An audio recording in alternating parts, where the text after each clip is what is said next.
कहिले कहिले कस्तो डर लाग्छ के मलाई आत्तिन्छ नि त मन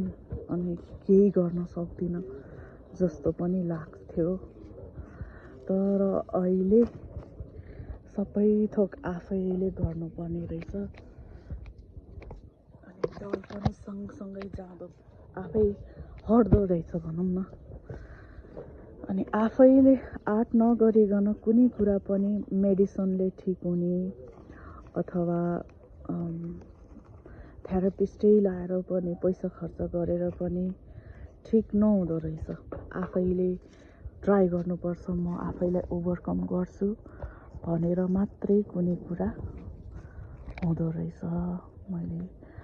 पहिले मलाई यहाँ आएर कस्तो डर लाग्थ्यो कि मरिहालेँ ढलिहालेँ जस्तो लाग्थ्यो अहिले चाहिँ जे होस् कहिले कहिले अलि लागे पनि अहिले चाहिँ म गर्छु भनेर हिँडेपछि चाहिँ म गर्छु नै गर्छु अलिअलि आत्तिए पनि म गर्छु भनेपछि म गर्छु त्यस्तो छ यसमा पनि यो सरखण्डा उम्रेछ यो के अरे कुरिलोहरू सरेछ रोपेको पनि छौँ कुरिलो खोइ कुन रोपेको उम्रिन्छ होला ए उम्रेछ यहाँ सानो एउटा ल